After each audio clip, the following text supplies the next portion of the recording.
Okay, so I got some bad noise, bad bearings going on. We're gonna check it out.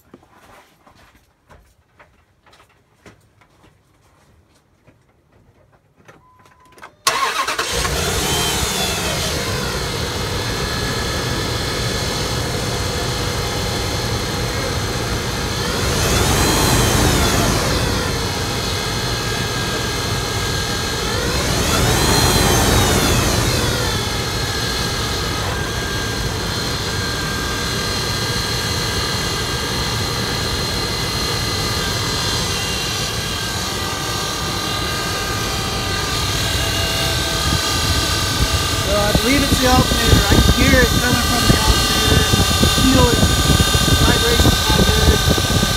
When I took the belt off and spun it, it doesn't spin freely. Sounds pretty bad. I'm going to go ahead and replace, hear it?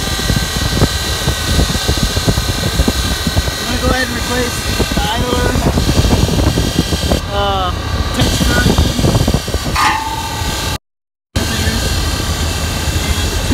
Pulleys down below, one up high. This is really small. I think it's actually slowing everything down.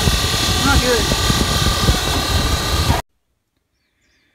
Okay, before you work on the alternator, before you disconnect any electrical, and anytime you're working on any vehicle, especially with electrical stuff, you want to disconnect the negative here. On this vehicle is a 10mm nut. So we'll just take this and crank it loose. Should come off. Might have to loosen it a little more.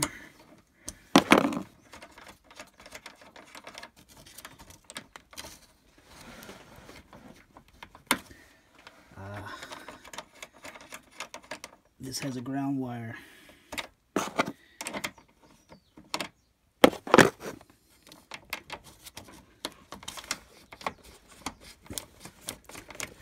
There we go. There we go. That way you don't electrocute yourself, because that would not be good. Actually, it's not going to kill you, but it'll bite you. Okay, you want to take the belt off first. I've already taken the belt off here, but I'll show you what you do to do that. This right here is your tensioner, your belt tensioner. And it has a square slot that fits a 3/8 drive wrench. You stick your wrench in there like I have here, and I've got it set the wrong way. Make sure it's set to turn right, as if you're tightening. Go ahead and give it a crank, and you see how it pulls up right there? You pull it up, that loosens the tension on the belt. And when the belt is loosened, you take your other hand, which is holding my camera so I can't do it, which is why it's off already. The belt comes here, it'll loosen up, and you can just slide it right over, and then you can pull the whole belt out. Okay, so you want to disconnect the electrical, which is in the back here. There's a cap here.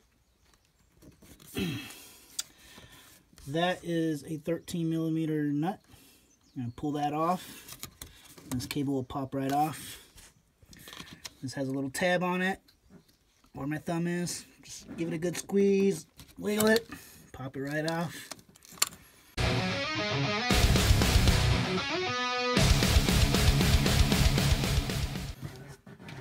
On my truck, there's two bolts. There's one there, that's a 15mm. And there's really only one holding the alternator on, this one. However, as you can see, there's a bracket here with 4 bolts. So I gotta take all those bolts off, all those nuts off, and take that bracket off. Those are 13mm. So 4 13mm. I'm guessing that's a 15. I'll find out when I get that bracket off. And that bolt there is a 15 as well.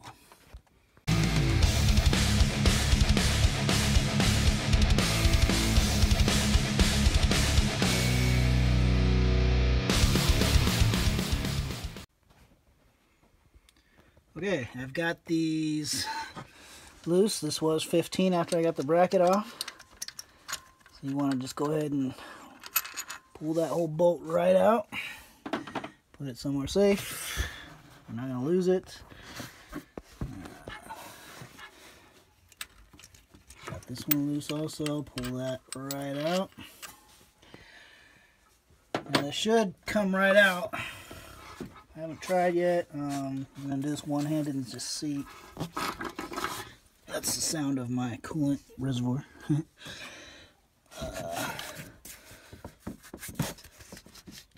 I may need to pry this out, but those are the two bolts holding it in, so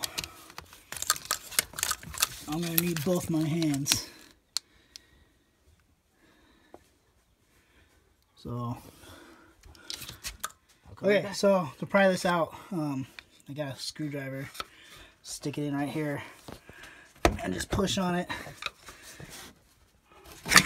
There, it just popped right off.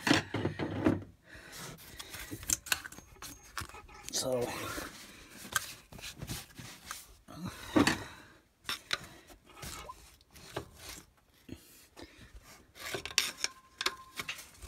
there. Sorry about the camera. I'm not a professional cameraman, just trying to look at what I'm doing. There we go. And it's out. Empty space. Okay, while I'm in here, I figure I might as well replace the idler pulley. Look at the dust coming off of that. It's ridiculous. I'm going to replace the tensioner and the bottom pulley down here. Right there. It's a 13 millimeter nut. I did loosen it already. Sorry, you can't really see what I'm doing.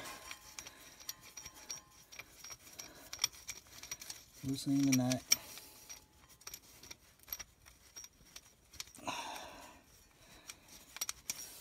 Good shot of my hand.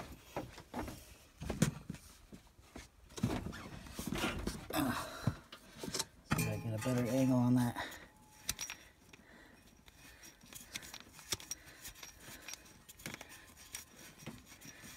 Keep spinning. There we go. Comes right off. Piece of cake. Okay, I just want to make a little note about this idler pulley. This is the new one. This is the old one. This is the old bolt. This is the dust cover. It says it doesn't need a dust cover. It does have this bushing. But I just wanted to make a note that if you look, there's still some play in there. Now, in the old one, it came with this. It had this bushing, this threaded plastic bushing. It sat right inside there. Anyway, this would give me the clearance, that little lip right there. It'll give me the same clearance as the thickness of that, so that's good. However, if you turn this over, pop that in, hang on. You can see there's only a real small amount of space, and the thickness of this does not fit in there.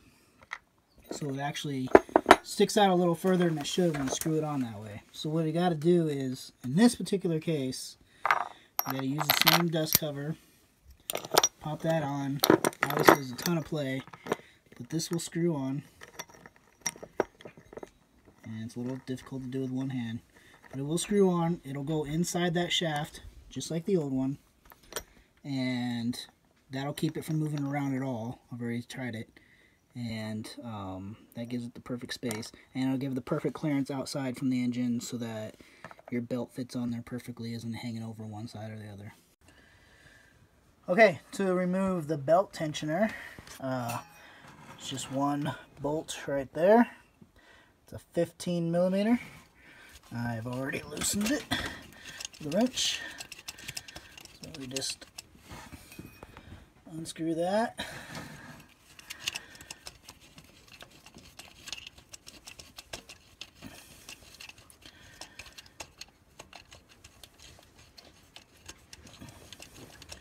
Keep turning. Alright, and there you go. The whole thing comes right out. Piece of cake. Quick note, since I have this out, I just want to show you, this is a square hole that you put your 3/8 ratchet in to crank it loose when you put your belt on. Just wanted to show that to you guys. Okay, here's the new alternator. There's the old alternator. You guys heard what it sounded like when the engine was running. It was bad. I just wanted to show you. See how that spins freely? Nice, right? Look at this. I can't even get it to stay still because it's very hard to turn. It does not spin freely at all. Anyway, I'm gonna put that baby in now.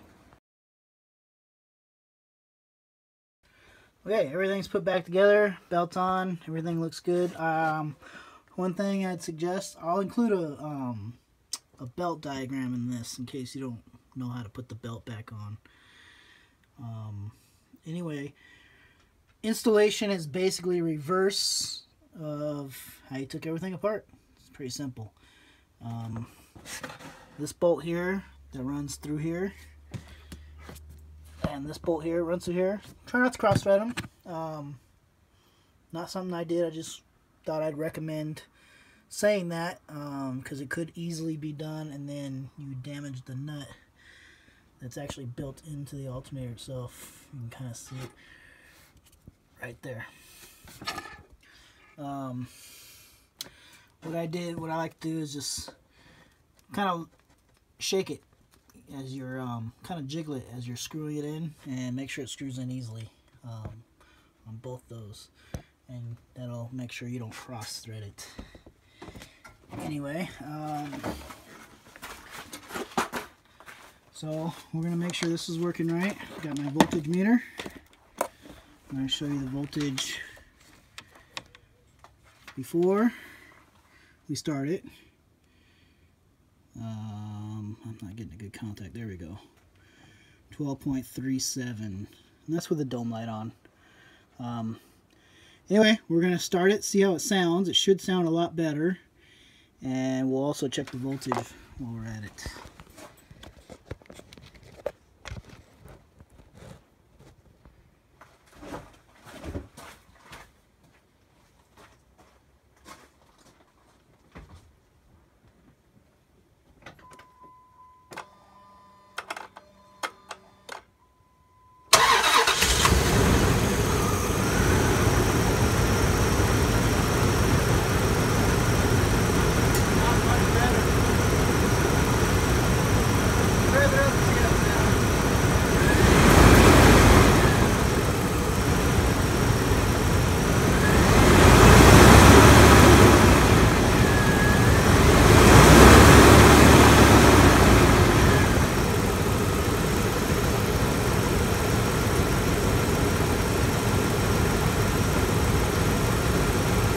See, it sounds a lot better.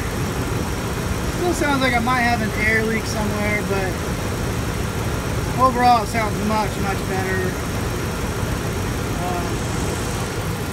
We'll just go ahead and check the voltage. 14.48. That shows the alternator is working just fine. Everything is good.